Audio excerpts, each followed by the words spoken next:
tout le monde, je suis trop contente de vous retrouver aujourd'hui pour un nouvel épisode des vlogs construction. Après quelques petites semaines de pause, je vous avais expliqué que les maçons allaient être voilà, en congé avec les périodes de fêtes de fin d'année, etc. Depuis ils ont repris la construction et là ça a super bien avancé puisque l'étage est quasiment terminé à l'heure où je vous parle. Donc on va de ce pas se rendre sur le chantier, comme ça je vais vous montrer un petit peu les avancées et ensuite on enchaînera avec un rendez-vous pour la cuisine, je vous explique ça après. C'est trop bien, toutes les ouvertures de l'étage sont dessinées, donc les fenêtres, ils ont même coulé les linteaux là cette semaine, donc je me monte à l'échelle et je vous montre. C'est trop bien. Et je pense qu'à l'étage on va vraiment avoir pas mal de lumière. Du coup là actuellement on est dans notre chambre. Enfin il y a le dressing après qui sera juste ici. Et du coup là c'est la fenêtre de la salle de bain. On a une cloison en fait qui va arriver ici. Initialement cette fenêtre là on avait choisi de la mettre dans le dressing et on n'avait pas de lumière naturelle dans la salle de bain, ce qui nous gênait un petit peu, donc après réflexion on a décalé la cloison et en fait du coup cette fenêtre là qui va du haut en bas du mur sera dans la salle de bain pour avoir quand même de la lumière, ce qui sera un peu plus intéressant. Et ici c'est la fenêtre du dressing, donc une fenêtre ça sera suffisant pour... Du coup je vous fais un tour de l'étage avec les fenêtres pour déterminer un petit peu les pièces et vous expliquer. Donc si vous voulez, l'escalier arrivera juste ici, on aura les dalles de verre, ici on aura une première chambre, donc ça sera pour le moment une chambre d'amis. Juste à côté ça sera la salle de bain des enfants. Donc au niveau des menuiseries elles feront 2 mètres de large, on voulait vraiment avoir beaucoup de lumière dans les pièces et je pense que ça sera vraiment pas mal. Et à chaque fois les fenêtres sont identiques pour que d'un point de vue esthétique en fait au niveau de l'extérieur de la maison ça soit plutôt cohérent. Et juste à côté on aura la buanderie, donc voilà, ici on aura un couloir central, donc le couloir arrivera ici et cette pièce-ci c'est mon bureau et je suis mais tellement heureuse, je vais pouvoir profiter d'une belle lumière et de la vue. En fait on a fait une double fenêtre, donc un grand pan ici et une autre ici. Là il manque encore le linteau qui n'a pas été coulé mais ça ne saurait tarder, donc ça va vraiment être agréable pour moi je pense de pouvoir bosser dans cette pièce. Ici on aura une autre fenêtre mais d'un seul tenant, ça apportera de la lumière dans le couloir et ça se reflètera avec la fenêtre qui est juste à côté, je vais vous montrer. Donc voilà pour le toit terrasse et du coup il donnera sur l'espace extérieur. J'espère que je suis claire. Ici c'est la baie vitrée de la cuisine avec un petit morceau de la salle à manger et là l'extérieur qui est absolument magnifique comme vous pouvez le constater. À terme du coup on aura la terrasse ici avec la piscine et puis prochainement il y a l'extension qui va commencer, la construction de l'annexe en fait de la maison qui sera reliée par la suite et puis le jardin par là, un petit bout de jardin. Hop, je vais passer par là justement pour vous montrer un autre espace et en fait ici on a le fameux vide du coup sur l'escalier et là on a une autre grande fenêtre, celle-ci je crois qu'elle fait 3 par 2 de mémoire, du coup pour pouvoir apporter de la lumière sur le rez-de-chaussée. Et du coup du côté là c'est plutôt notre espace à nous, donc l'espace parental. Là ça sera le dressing et puis ici notre chambre parentale avec la même chose, double fenêtre pour avoir le maximum de lumière. On n'aura pas besoin de beaucoup de rangement dans notre chambre mais on voulait une pièce qui soit agréable. Je suis allée dans le jardin pour vous montrer un petit peu ce que ça donne d'un point de vue extérieur. Donc pour la façade, ici ça sera la porte d'entrée avec la fenêtre du salon et pour la porte d'entrée on a décidé de faire comme un petit porche pour marquer un petit peu l'espace au niveau de la façade. Donc l'entrée de la maison se fera sur le côté, j'aimais beaucoup cette particularité là. Après on habillera avec des végétations etc par ici et donc là on a le terrain qui sera en pente comme ça qui montera progressivement. Et sinon on va parler aussi un petit peu cuisine. Je ne sais pas si vous vous souvenez, il y a quelques mois maintenant on était allé chez Mobalpa pour faire un devis pour la cuisine en fait et puis voir un petit peu ce qu'on souhaitait et depuis en fait c'est vrai qu'on n'a pas du tout continué nos recherches. Donc aujourd'hui là tout de suite on a rendez-vous chez Arthur Bonnet, c'est un autre cuisiniste en fait qui nous plaisait, on a vu un petit peu ce qu'il proposait et c'est assez chouette. Donc en soi l'implantation de la cuisine elle est choisie, elle est assez définitive, voilà on a toutes les arrivées d'eau, d'électricité etc. On sait comment elle va être disposée mais c'est plus au niveau des matériaux et de l'agencement, enfin l'intérieur de la cuisine etc qu'on a envie de voir ce qu'il propose un petit peu.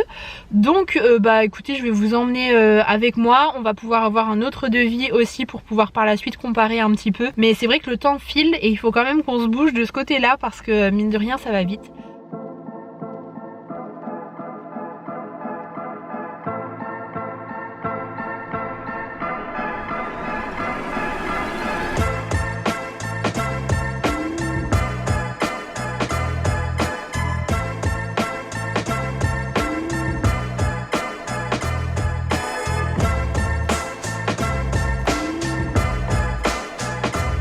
comme vous avez pu le voir, on pose sur le chantier depuis ce matin. J'ai les lèvres tellement gelées, j'ai froid, j'arrive pas à articuler correctement. On a posé l'isolant en fait sur les façades extérieures pour les parties qui vont être enterrées.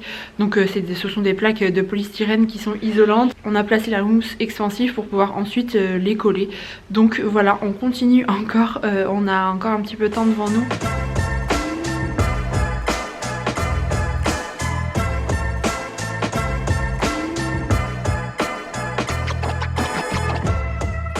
Du coup ce matin on a fait toute cette partie là au niveau de l'isolation. On va pas pouvoir faire, faut qu'on coupe encore cette petite partie.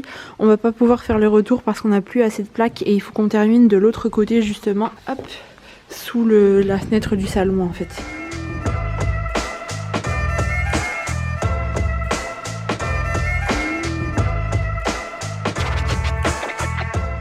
Bon, vous entendez probablement le drone voler. Mon chéri est en train de faire quelques plans pour vous montrer justement les avancées du premier étage. En fait, les maçons sont en train de s'occuper de la préparation de la dalle qui va être coulée, donc la dalle du premier, et ensuite il y aura le toit qui va venir par-dessus. La dalle est coulée là dans très peu de temps, donc voilà, c'est vraiment les toutes dernières étapes. Ils sont en train de placer les ourdis, etc. Et nous, pour rappel, on va faire un toit plat. Donc là, je suis juste en dessous du vide qu'il y aura au-dessus de la salle à manger, donc vous pouvez voir que voilà, il n'y a plus d'ouverture au-dessus de la maison par rapport à il y a quelques jours. Ils ont vraiment bien avancé cette semaine avec le positionnement de tous les étés pour pouvoir soutenir la dalle.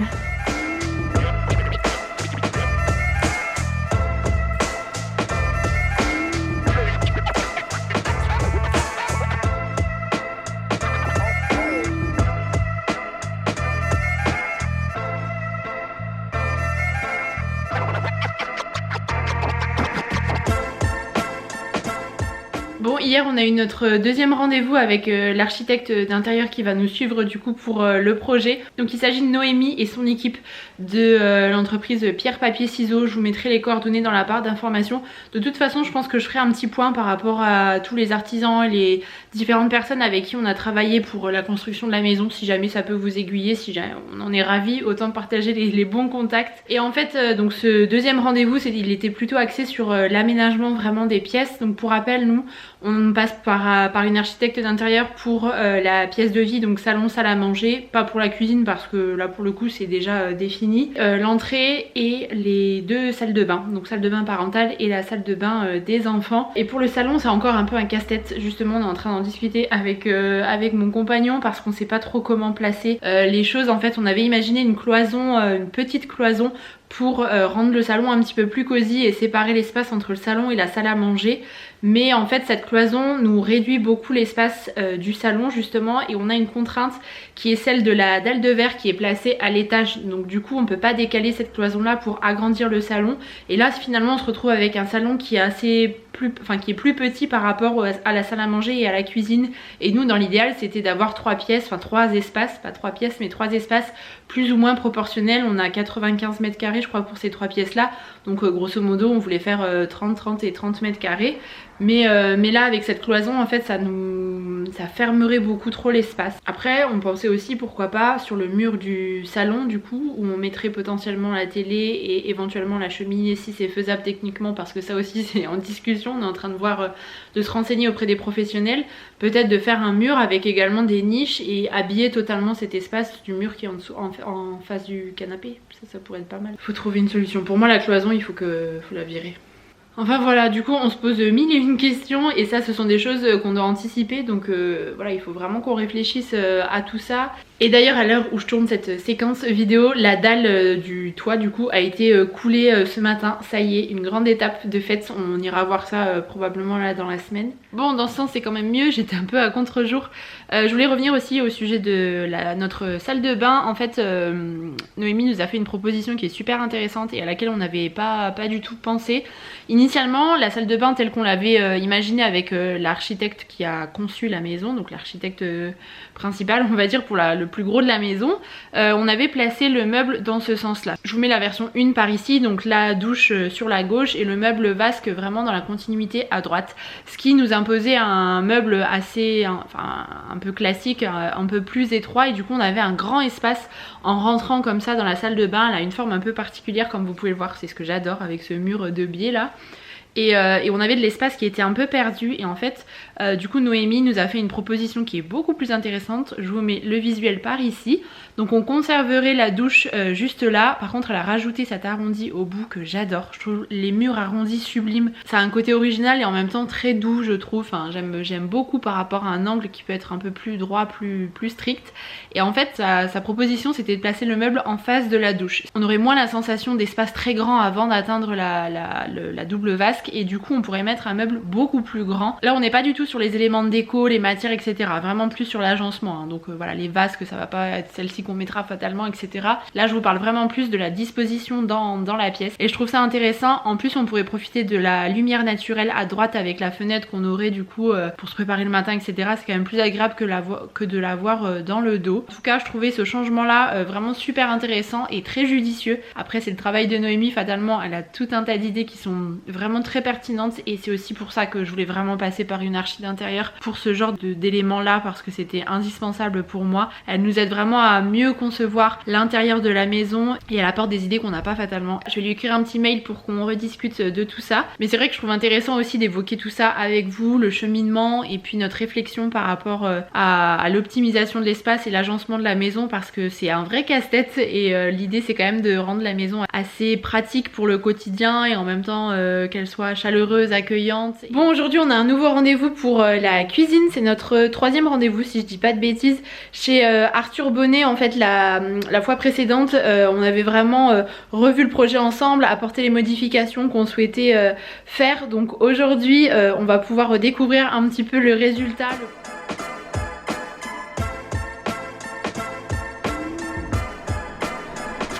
Bon du coup le rendez-vous c'est terminé, ça s'est super bien passé, la cuisine a vraiment trop bien avancé, on s'est vraiment penché sur les rangements à l'intérieur des placards, comment on voulait vraiment concevoir les plus petits détails de la cuisine en fait et on a vu les modifications qui avaient été apportées donc c'est vraiment cool. On partirait du coup sur une cuisine avec un plan de travail en decton blanc et puis des façades en chêne. Je vous montrerai tout en détail lors du prochain rendez-vous qu'on aura avec Arthur Bonnet, comme ça sera vraiment la version finale de la cuisine avec les petits détails etc. Ça sera un petit peu plus précis et plus proche de la réalité du coup. Et on va profiter là d'être sur Thionville pour faire un petit stop chez Minéral. C'est une entreprise qui est dédiée en fait à la pierre, notamment aux pierres pour le sol, donc on va aller jeter un petit coup d'œil. Il faut vraiment qu'on se penche sur le sol, on est en pleine hésitation par rapport à la pierre ou au carrelage, mais le carrelage moi je suis pas vraiment fan, donc il faudrait que ça soit un carrelage qui fasse effet pierre ou alors des très grandes dalles. Voilà, on va voir un petit peu ce qu'ils proposent, donc c'est parti.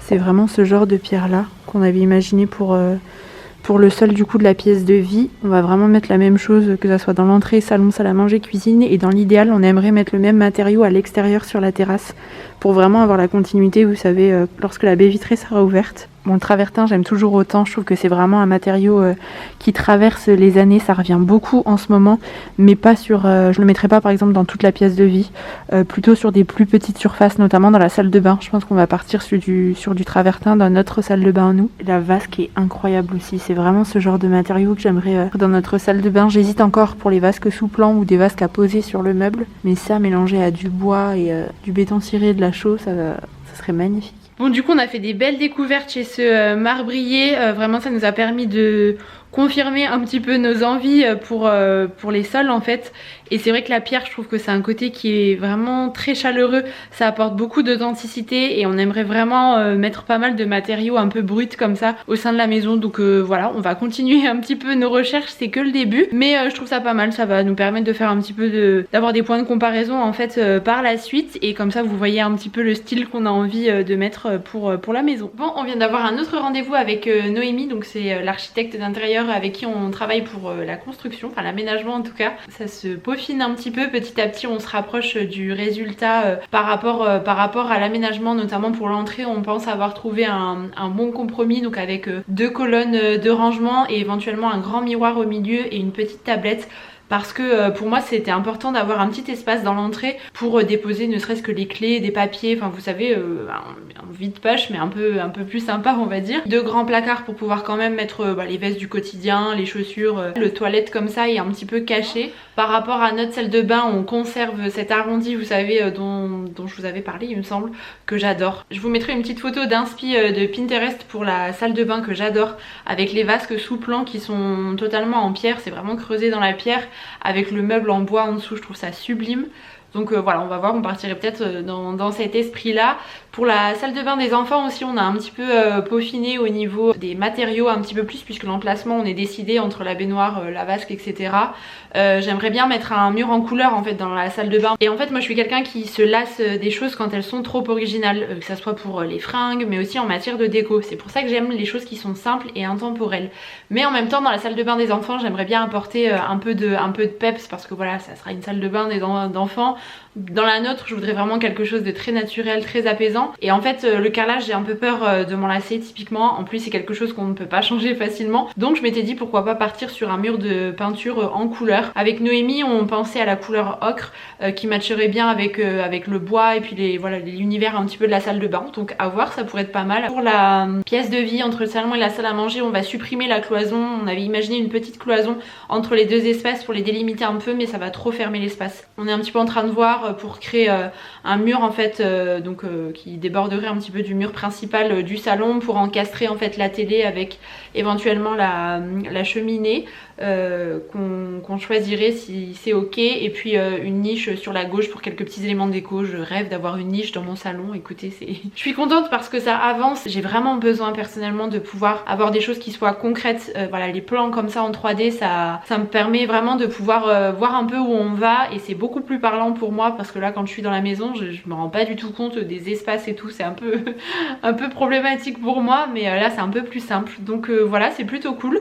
On a de nouveaux rendez-vous dans 2 semaines avec Noémie l'architecte, c'est cool, on se fixe un rendez-vous toutes les 2 semaines en ce moment. Je voulais faire un petit point concernant les petites choses qui avaient été réalisées ces derniers temps. En fait mon chéri bosse tous les week-ends sur le chantier, donc ils avancent. Ils ont notamment fait toute l'électricité de la cave, donc là pour l'instant ce sont des néons qui sont provisoires, c'est une installation provisoire, mais c'est pour pouvoir avoir de la lumière tout simplement, pour pouvoir travailler ici quand voilà, il y aura des choses à faire. Donc voilà, ils ont passé vraiment toutes les gaines. On a des ampoules et puis des prises provisoires. Et donc je vous rappelle, ici ça sera la cave principale avec l'escalier qui descend. On a le garage qui est juste au dessus, et ici on s'amène à une autre cave où on fera la cave à vin, où pareil on a un gros néon. Donc par la suite voilà, on va faire quelque chose d'assez sympa. On mettra des spots avec des pierres pour vraiment faire une jolie cave à vin, mais on n'en est pas là hein. J'ai envie de vous dire, quand on n'aura plus que ça à faire, voilà, c'est qu'on aura vraiment bien avancé, mais c'est plutôt cool d'avoir l'électricité maintenant ici. Et puis on va remonter et je vais vous montrer l'extérieur. Hop, donc là du coup on atterrit dans le garage. Mon chéri a aussi terminé toute l'isolation des parties enterrées, donc avec cet isolant double ici, et là on a le pelleter qui est là actuellement. Je vais vous montrer de l'autre côté. Du coup on a quelqu'un qui est en train de remblayer vraiment toute la terre sur tout le pourtour de la maison, puisque les parties enterrées sont isolées. Il reste juste un petit morceau qui va être fait demain, ce week-end en tout cas, et du coup voilà, il met vraiment tout à niveau. Donc là je suis vraiment au niveau de l'étage de la maison comme vous pouvez le voir, et du coup la terre viendra jusqu'ici.